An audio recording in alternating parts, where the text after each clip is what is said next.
मंगलाचरण।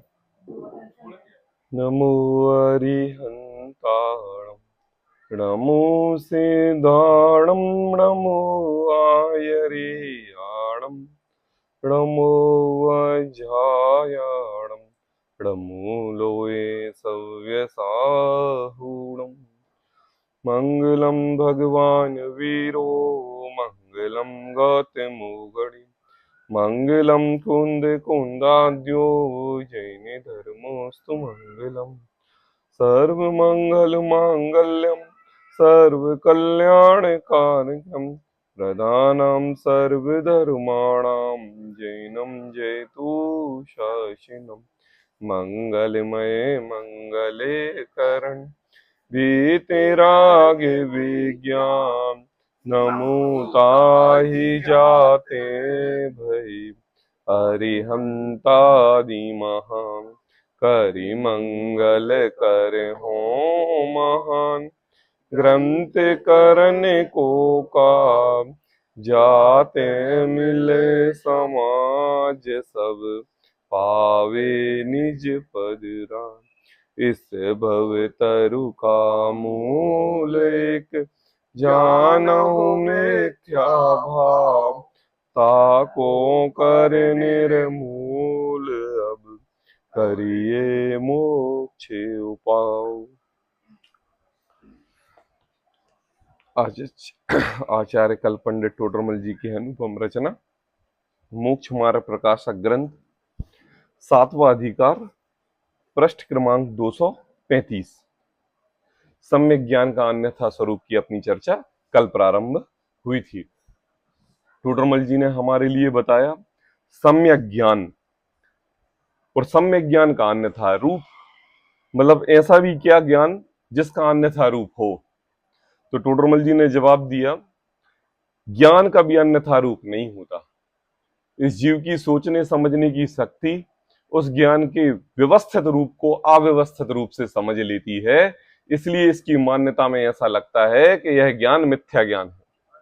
लेकिन ज्ञान तो ज्ञान है, शुद्ध है, पवित्र है, टंकोत्कीर्ण है। आई बात समझ में? कल महिमा बताते हुए कई बात बताई कि ज्ञान कभी भी किसी को धोखा नहीं देता। अगर आपके चेहरे पर कालक लगी हुई है और आपने दर्पण में देखा और आपके ज्ञान ने देखा, तो ज्ञान आपके चेहरे पे कालक ही दिखाएगा।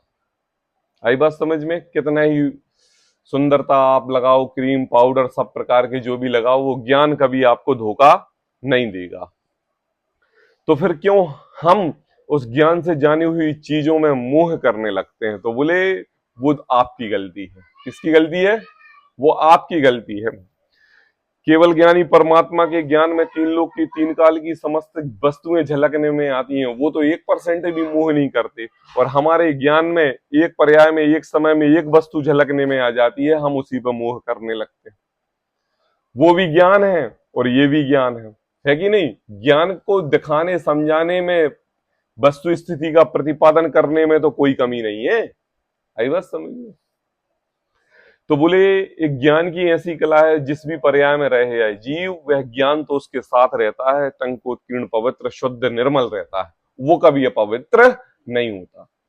तो कहते हैं कि लोगों की समझने की शक्ति उस सम्यक ज्ञान को नहीं समझते। अब यहाँ पर व्यवहाराभासी मिथ्या दृष्टि, कौन? धर्म धारक व्यवहाराभासी मिथ्या दृष्टि की चर्चा चल रही है। तो वह सम्यक ज्ञान के लिए शास्त्र आदि के अर्थ पढ़ना, समझना, समझाना, बोलना, बांचना, इनको सम्यक ज्ञान का स्वरूप समझ लेता है। आई बात? सम्यक ज्ञान मतलब ज्ञान की प्राप्ति करना, नॉलेज को बढ़ाना, इसको सम्यक ज्ञान कहते हैं। तो टोडरमल जी ने बताया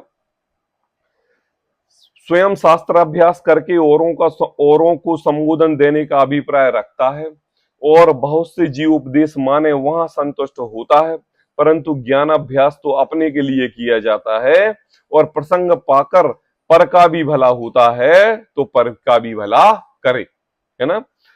उपदेश और वाचन और ज्ञान अपने लिए किया जाता है, स्वयं के लिए। तो कहते हैं, फिर एक बात और कही टोडरमल जी ने, शास्त्र अभ्यास में कितने ही तो व्याकरण, न्याय, काव्य आदि शास्त्रों का बहुत अभ्यास करके, परंतु वे लोक में पांडित्य प्रकट करने के कारण हैं। आई बात? सार तत्व तो यही है, जीव जुदा पुद्गल जुदा, यही तत्व को सार, और जो कुछ है याही को विस्तार। बताओ, शय की पर्याय में भगवान महावीर ने कौन सी क्लास तक पढ़ाई की थी? बताओ। चलो, भरत चक्रवर्ती बाहुबली तो आदिनाथ के पुत्र थे ना, राजा के पुत्र थे, तो उनको तो ज्ञान प्राप्त था, नहीं था? ब्राह्मी सुंदरी के लिए लिपि वद्यांक विद्या, वाणिज्य विद्या, शस्त्र विद्या, कौन कौन सी विद्या सिखाई है, तो चलो से कह सकते हैं।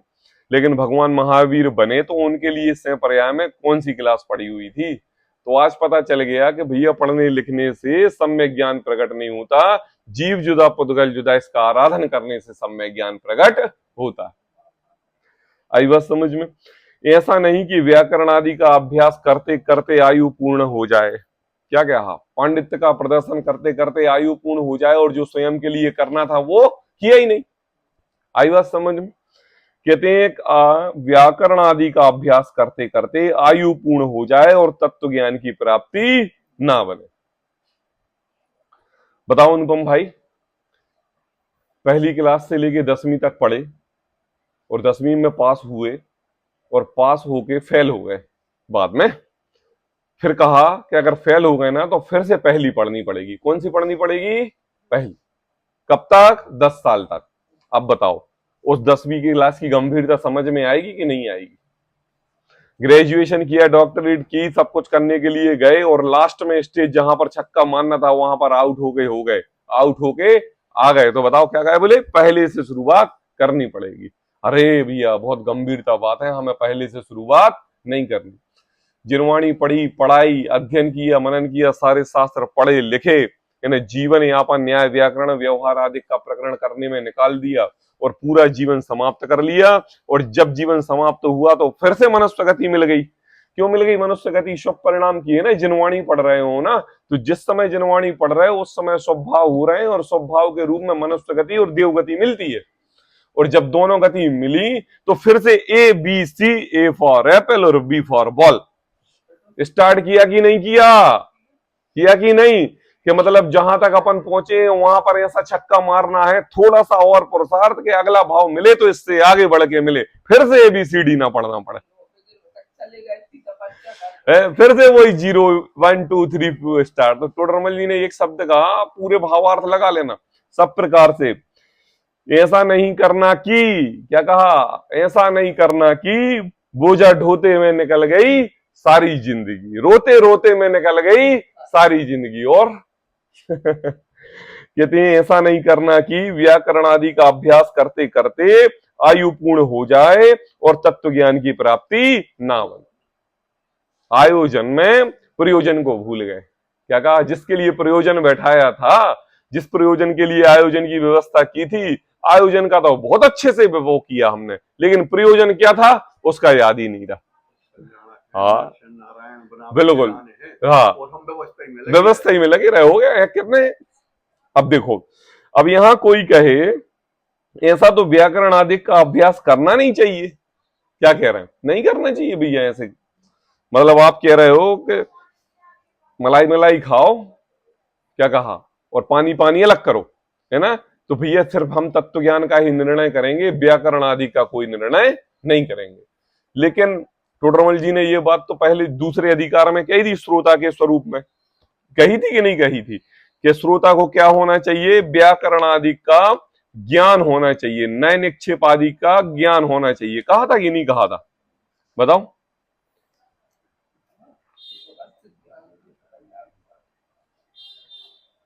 देखो, धर्म के अनेक अंग हैं, उसमें एक ध्यान बिना, हाँ ये देखो, पुनश्च इस ग्रंथ का तो वांचना, सुनना, विचारना बहुत सुगम है, क्योंकि नहीं, श्रोता के स्वरूप में कहा था, ये तो ग्रंथ की प्रमाणिकता के रूप में बोला कि भाई श्रोता को क्या क्या करना चाहिए? न्याय का ज्ञान होना चाहिए, व्याकरण का ज्ञान होना चाहिए, ना सबका ज्ञान होना चाहिए। कौन से पेज पर है? श्रोता के स्वरूप में दूसरे नंबर के अधिकार पर देख।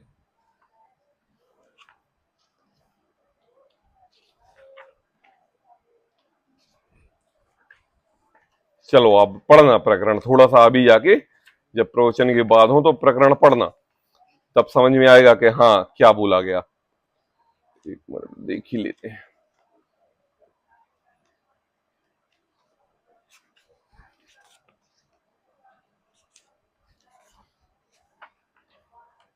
मिला?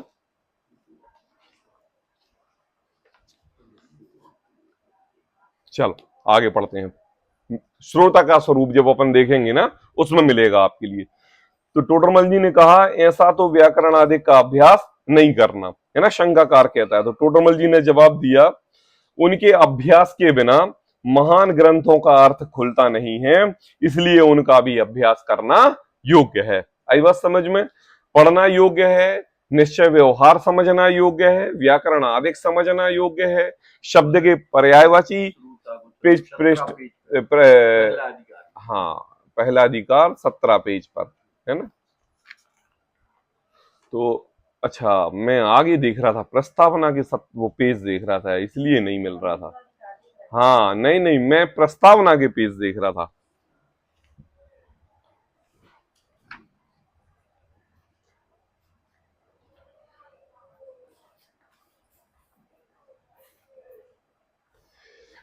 श्रोताओं के विशेष लक्षण इस प्रकार हैं, यदि उसे कुछ व्याकरण, न्यायादिक तथा जैन शास्त्रों का ज्ञान हो तो श्रोतापना विशेष शोभा देता है ना। पहली लाइन, पहले पैराग्राफ की पहली लाइन, तथा ऐसा भी श्रोता हो किंतु यदि उसे आत्मज्ञान ना हुआ हो तो उपदेश का मर्म नहीं समझ सके, इसलिए जो आत्मज्ञान द्वारा स्वरूप का आस्वादी हुआ है वह जैन धर्म के रहस्य का श्रोता है।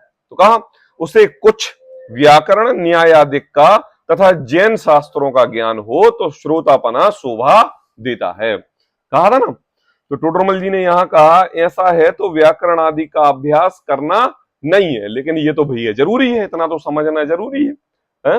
अर्थ का अनर्थ ले लोगे। हम तो अज्ञानी अल्प बनारसी दास जैसे कभी पंडित के समाचार ग्रंथ पढ़ के भी पथभ्रष्ट हो गए, तो फिर तो जो अज्ञानी अल्पज्ञानी बिना पढ़ा लिखा है, जो न्यायाधिक का विचार नहीं करता है, वो तो स्वच्छंदी हो जाए।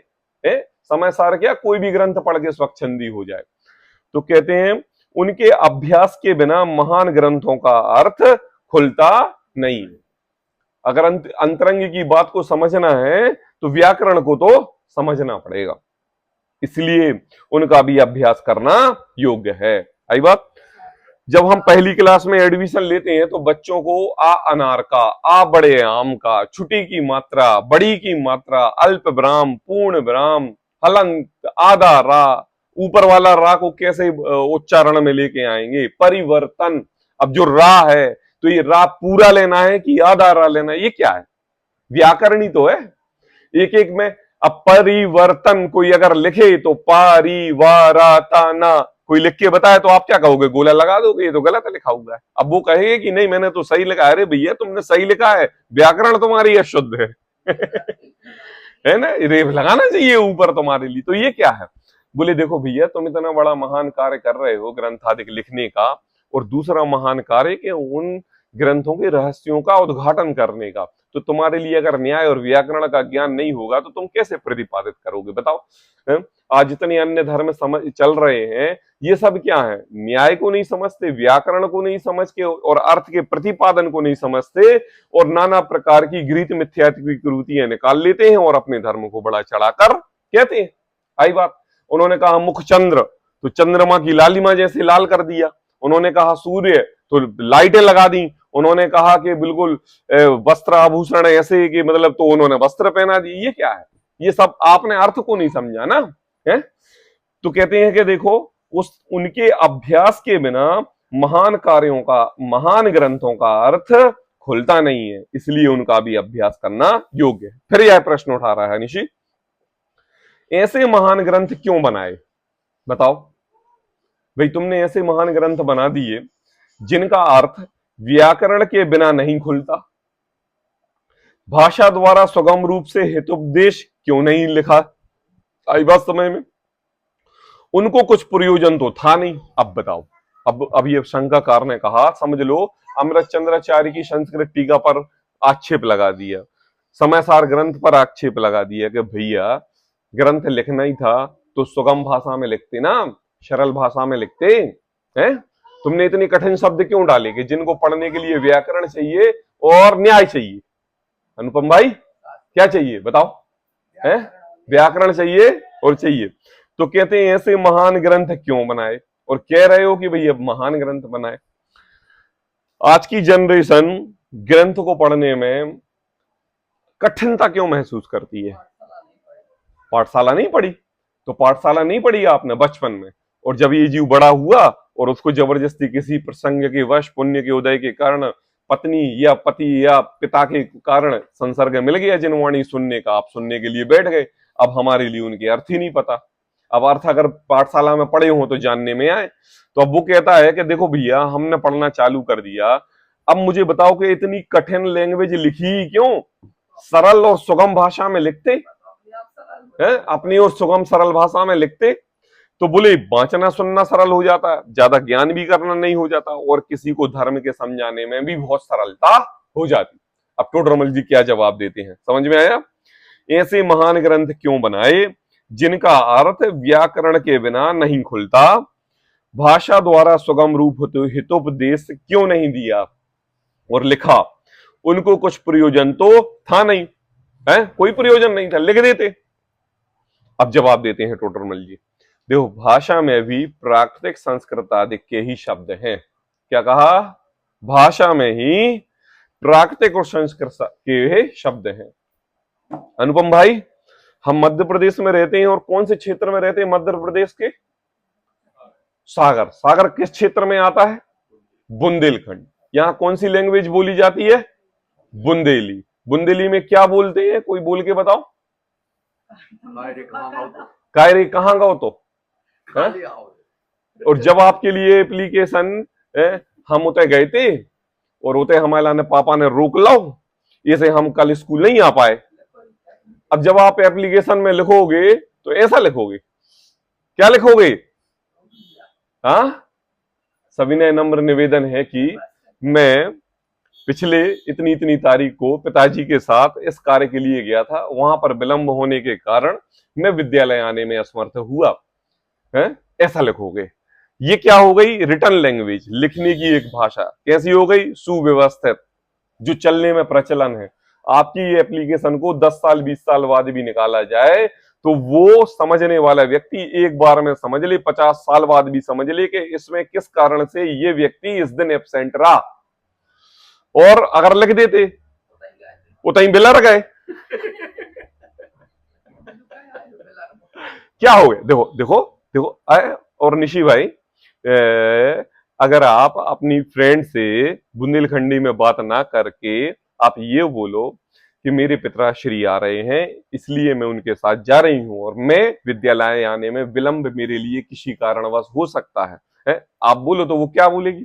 निशी तो सटे आ गई है, क्या बोलेगी? नहीं नहीं, आप अगर शुद्ध हिंदी के उच्चारण करोगे और जो शब्द आप एप्लीकेशन में लिखते हो वो एप्लीकेशन के शब्द अगर आप अपने बोलने में लेके आ जाओ तो भाई साहब आपके लिए एक पदवी दे दी जाए। कौन सी? पागल की। और हे प्रभु, अगर आप जो बुंदेलखंडी के वर्ड डेली प्रचलन की बोलचाल की भाषा में यूज करते हो, उन वर्ड को अगर आपने चिट्ठी पत्री एप्लीकेशन में लिख दिया तो पागल घोषित हो जाओगे। अब बताओ कौन गलत है और कौन सही? बताओ। मम्मी याद है आपको, एक बार हमने जयपुर से बुंदेलखंडी में चिट्ठी लिखी थी। हाँ, क्या लिखी थी? बुंदेलखंडी में, और उसमें लिखा था काय छुट्टू हमारी चिट्ठी पढ़ के बहुत है हंस रहे हो। हाँ, संस्कृत में चिट्ठी लिखी। हाँ हाँ, तो ये देखो है कि नहीं, बोलचाल की भाषा है कि नहीं। अगर आपको कोई भी बात सामान्य रूप से ऐसा प्रदर्शित करना है कि ये युगों युगों तक बच्चों को सिखाई जाए, पढ़ाई जाए, लिखाई जाए, तो आप बुंदेलखंडी में लिखोगे।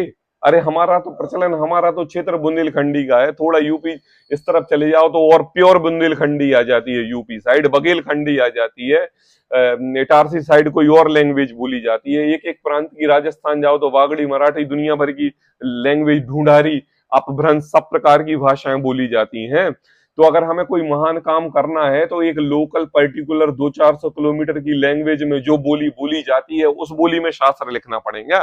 फिर तो वो चीज सीमित हो जाएगी, सीमित हो जाएगी। और बाई चांस अगर कुछ में कुछ ऐसे गाढ़ रहस्य हो जिसको अन्य बोली के लोग सुनना पढ़ना चाहें तो वो तो प्राप्ति नहीं कर पाएंगे, नहीं कर पाएंगे कि नहीं। गुरुदेव भी जब प्रवचन देते थे तो लोकल के लोग बैठे रहते थे तो गुजराती में देते थे।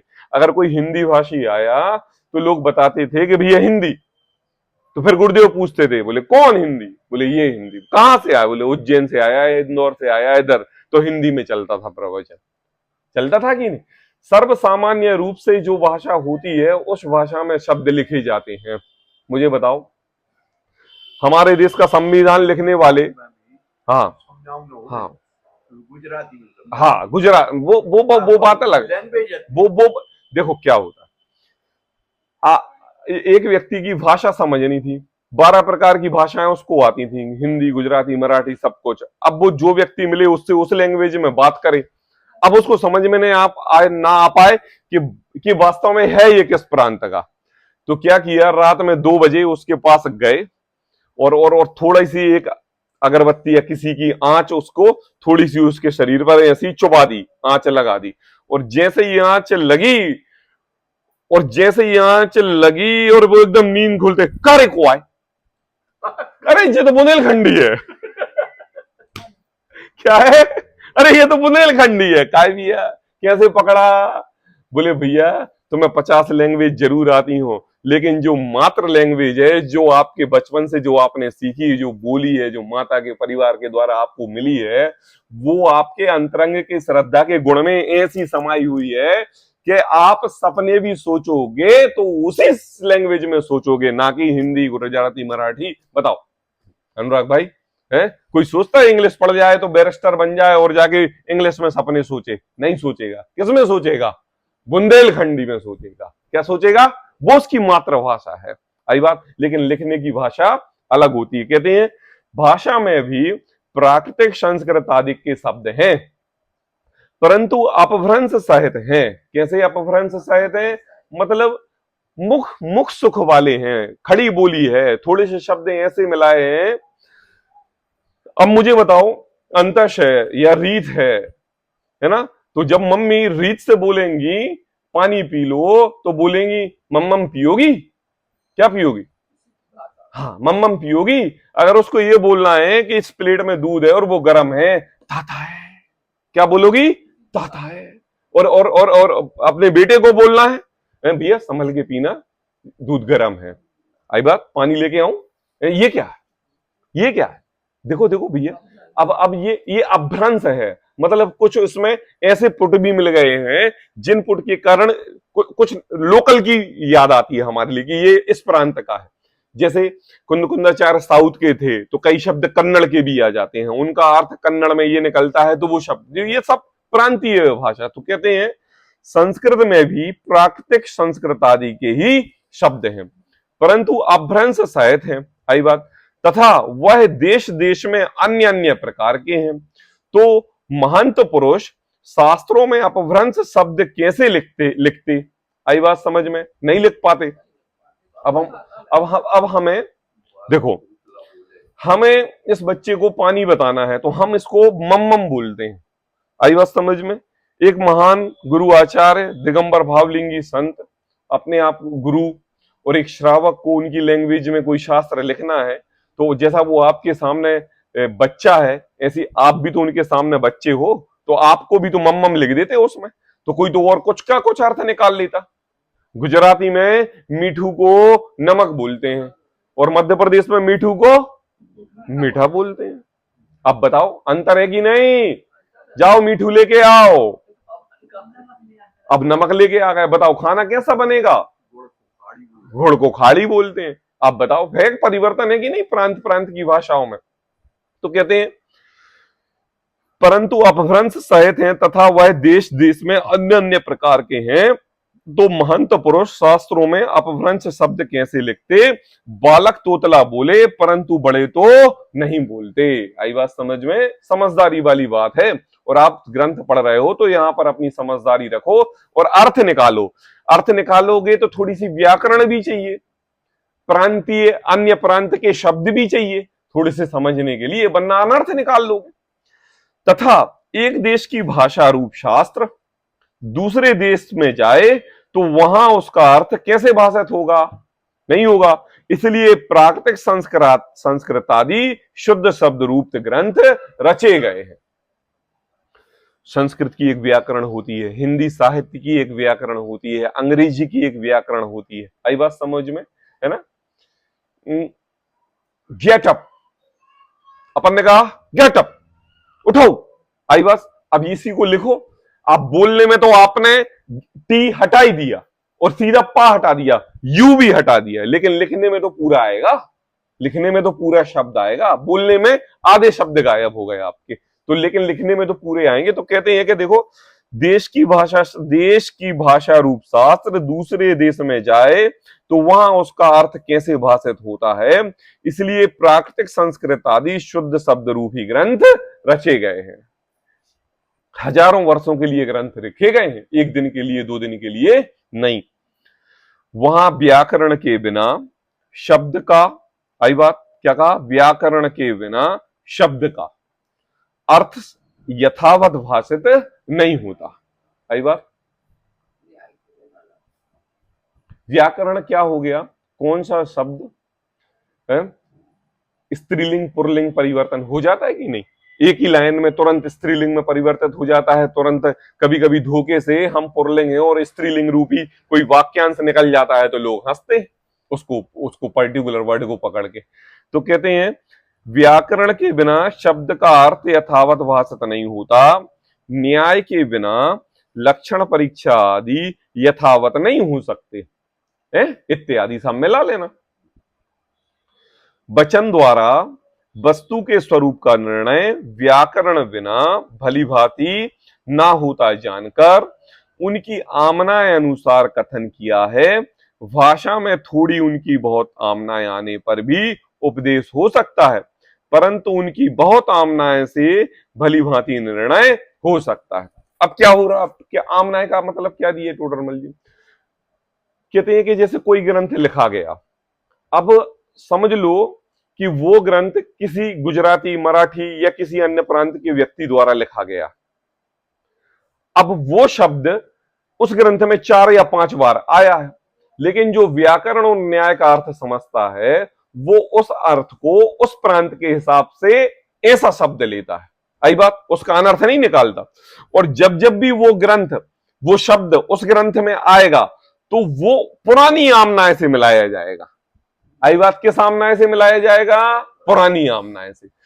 तो हमने समयसार ग्रंथ पढ़ा और अगर कुछ उसमें ऐसे आया कि भी ये क्या लिखा हुआ है, ऐसा क्यों लिखा हुआ है, तो हमने उसको पुराने वाक्यांश से मिलाया कि देखो उधर भी उन्होंने ऐसी चर्चा की थी, इसलिए ये विषय चल रहा है, ये कोई नया विषय नहीं है। तो कहते हैं कि वचन द्वारा वस्तु के स्वरूप का निर्णय व्याकरण बिना भली भांति ना होता जानकर। आई बात समझ में? अब नहीं समझ में आ रहा है? अब जैसे मोक्ष मार्ग प्रकाशक ग्रंथ हम शुरू से पढ़ रहे हैं, तो हमने आज टोडरमल जी की लैंग्वेज पकड़ ली कि टोडरमल जी क्या करते हैं कि पहले तो उसकी तारीफ करेंगे, और तारीफ करेंगे उसको चने के पेड़ पर चढ़ाएंगे, और जब वो फूल जाएगा ना तो परंतु शब्द डाल के उसको तुरंत जमीन में गिरा देंगे। आई बात, हम समझ में आ गए। अब लेकिन कोई नया व्यक्ति आए और टोडरमल जी की लैंग्वेज को पढ़े और समझे तो वो क्या कहेगा? अरे ये तो निश्चय आभासी है और ये उल जलूल बातें करते हैं। हाँ, यही कहेगा ना भाई, यही कहेगा।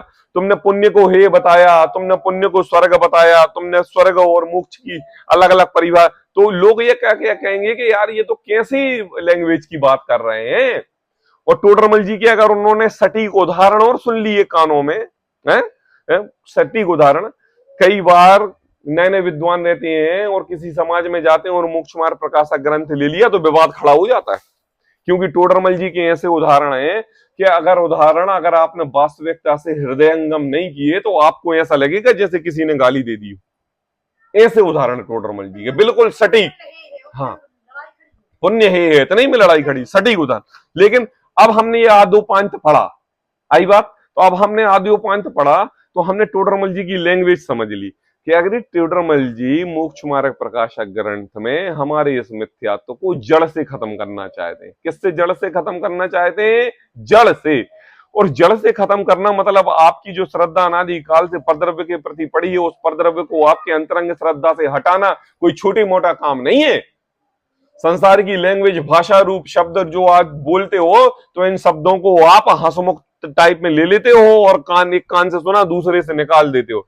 जब तक हम ऐसे शब्द नहीं बोलेंगे कि आपके हृदय में बैठे जाके, तब तक आपको समझ में आने वाली नहीं है, विषय की गंभीरता समझ में आने वाली नहीं है। तो अब क्या होता है, अब टोडरमल जी का कोई भी वाक्यांश आए, हम पुराने वाक्यांश से मिलाते हैं और टोडरमल जी की शैली समझ के सहज तरीके से उसको एक्सेप्ट करते हैं। कहते हैं कि नहीं कहते हैं? क्योंकि टोडरमल जी हर बार पॉइंट परंतु देके, किंतु देके ऐसा करता है, मानता है। अब बताओ, मानता है, मानता मतलब क्या होता पापा? है मानता मतलब ऐसा है कि सामने मुंह पे आंख से आंख मिला के तुम्हारी बुराई कर दी, क्या कहा? मानता है। तुम ऐसो मानत हो, तुम ऐसो सोचत हो, तुम ऐसो करत हो, क्या है ये?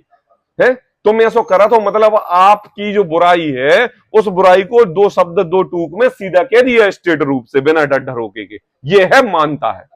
मानता है मतलब आने वाले समय में तुम ऐसे हो नहीं, लेकिन तुम मानते ऐसे हो, ये बात अब हम समझ में आ गए भी। टोडरमल जी की है, स्टेट लैंग्वेज है, लोगों को समझाने का तरीका उनका ऐसा है, समझ में आती है, इसलिए तो महान ग्रंथ हो गया। कहते हैं कि देखो, हाँ, वहां व्याकरण के बिना शब्द का अर्थ यथावत भाषित नहीं होता, न्याय के बिना लक्षण परीक्षा आदि यथावत नहीं हो सकते इत्यादि। वचन द्वारा वस्तु के स्वरूप का निर्णय व्याकरण बिना भली भांति ना होता जानकर उनकी आमनाय के अनुसार कथन किया है। पुरानी आमनाय से मिलाना है।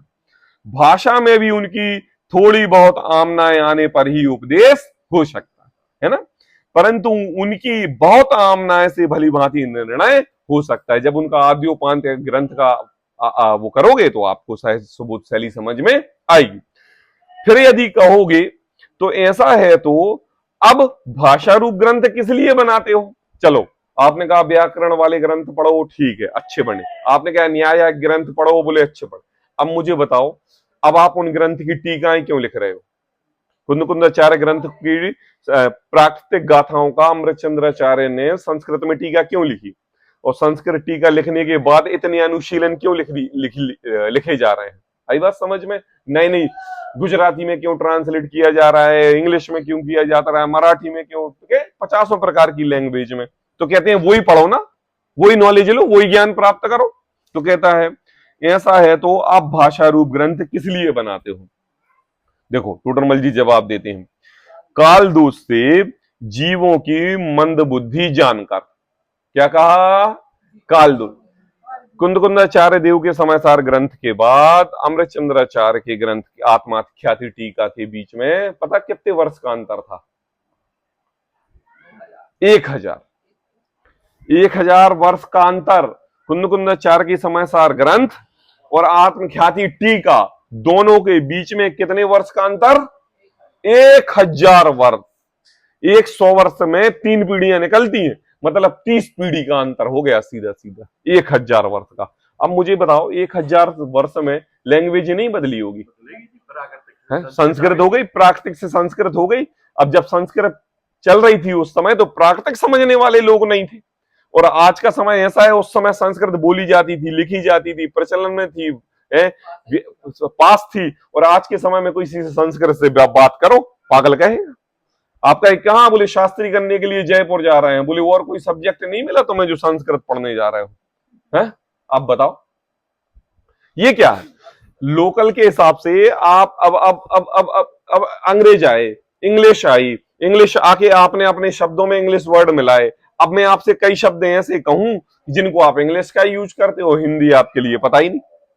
बताओ मम्मी, रेलगाड़ी, रेल, रेल, बताओ हिंदी बताओ, मालूम है आपके लिए हिंदी क्या है? आप बताओ, आप उसको क्रिकेट बताओ हिंदी, क्रिकेट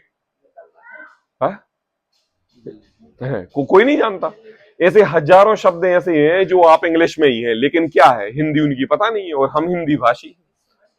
तो देखो, कहते हैं, देखो, वचन द्वारा वस्तु के स्वरूप का निर्णय, आगे, हाँ, काल दोष से जीवों की मंद बुद्धि जानकर किन्हीं जीवों को जितना ज्ञान होगा उतना ही होगा, ऐसा अभिप्राय विचार कर भाषा ग्रंथ रचते हैं।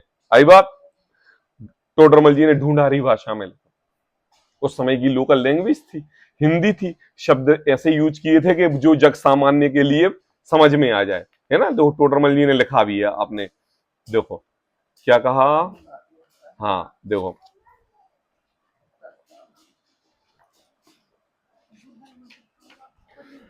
इस ग्रंथ का वाचना तो देखो, इस ग्रंथ का तो वाचना सुनना विचारना बहुत सुगम है, कोई व्याकरण आदि का भी साधन नहीं चाहिए, इसलिए अवश्य इसके अभ्यास में प्रवृत्तो तुम्हारा कल्याण होगा। टोडरमल जी ने कहा, सुगम और सरल भाषा में लिखा।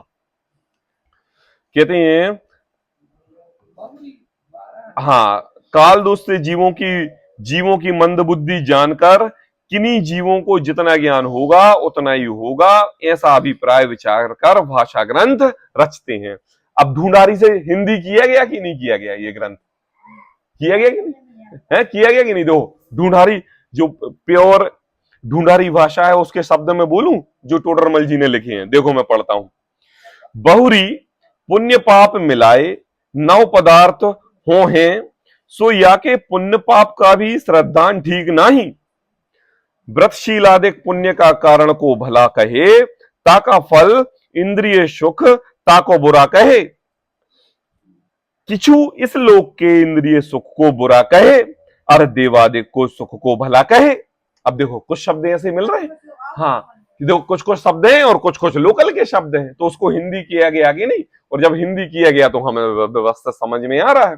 आज आज थोड़ा सा व्याकरण और न्याय का प्रकरण चल रहा है, आध्यात्मिक प्रकरण थोड़ा सा कम चल रहा है, लेकिन क्या है विषय उठा। कहते हैं ऐसा अभिप्राय विचार कर भाषा ग्रंथ रचते हैं, इसलिए जो जीव व्याकरण का अभ्यास ना कर सके उन्हें ऐसे ग्रंथों द्वारा ही अभ्यास करना चाहिए।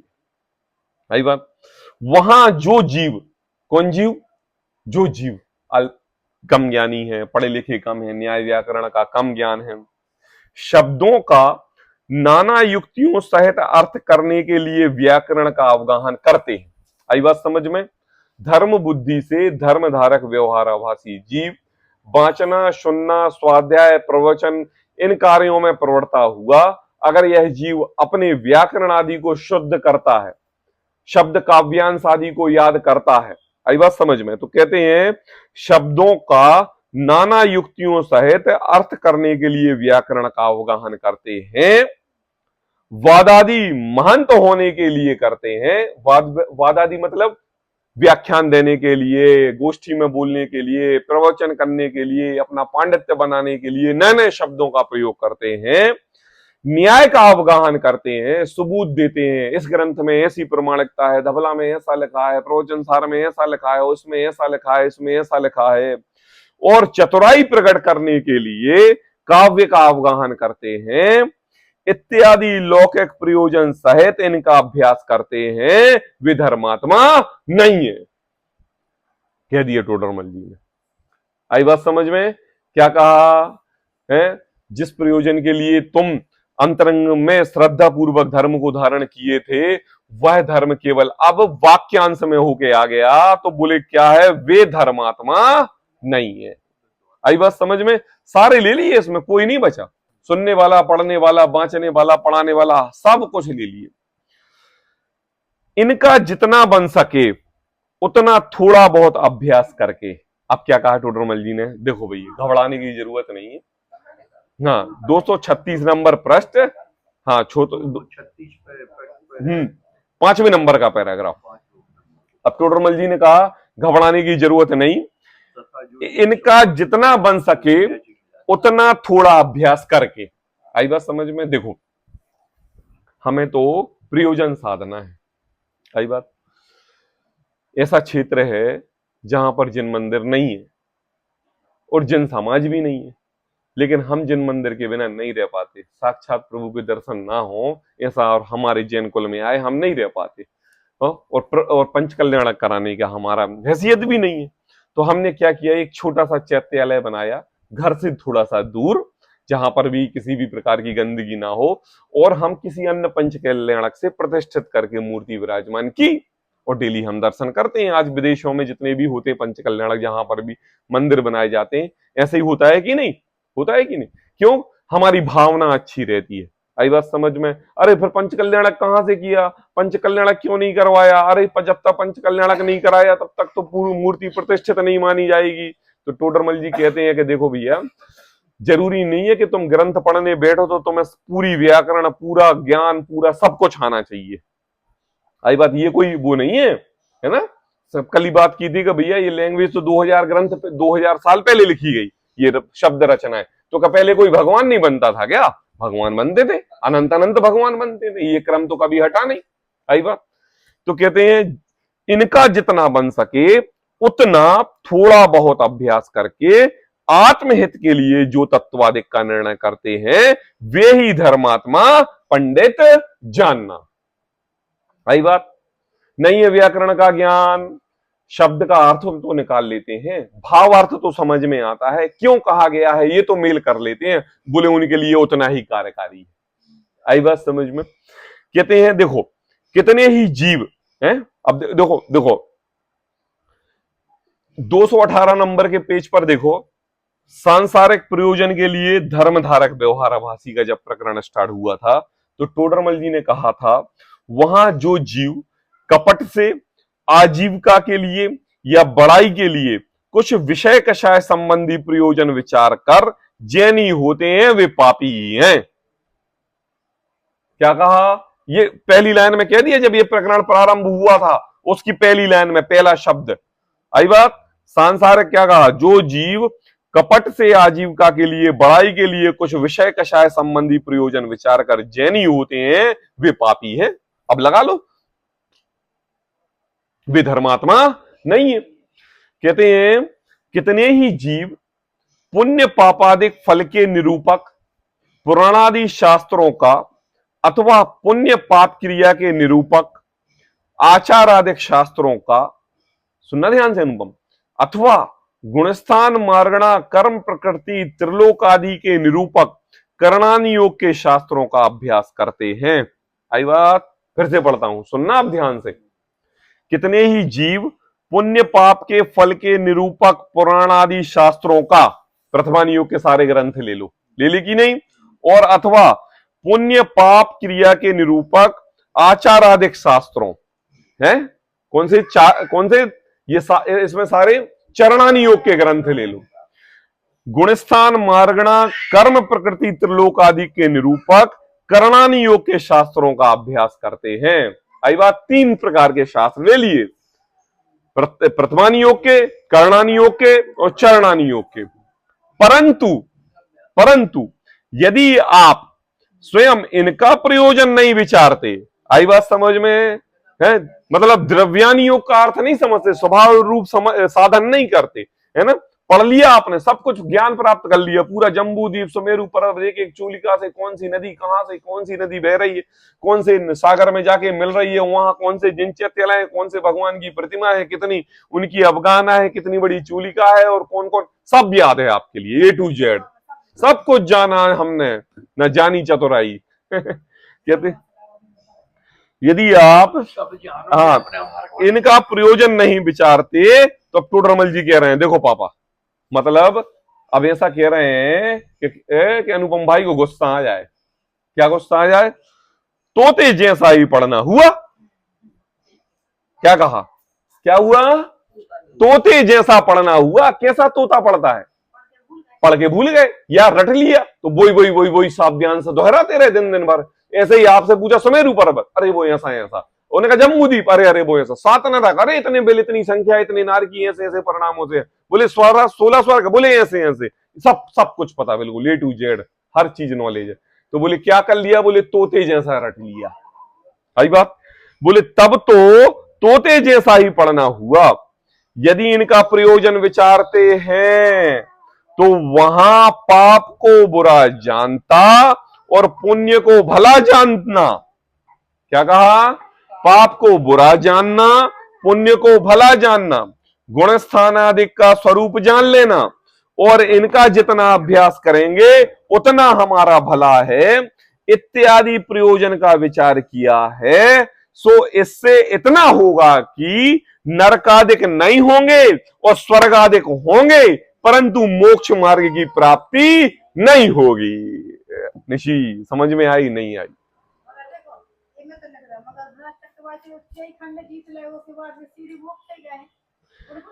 देखो अब टोडरमल जी ने एक बात कही हमारे लिए कि देखो भैया, अब तुम जो ये बात कह रहे हो कि हमने ये जान लिया, ये जान लिया, ये जान लिया, ये जान लिया, तो मुझे ये बताओ, यह मोक्ष मार्ग प्रकाशक या इतना ग्रंथ पढ़ने का तुम्हारा उद्देश्य क्या था? बोले हमारा उद्देश्य था भगवान बनने का।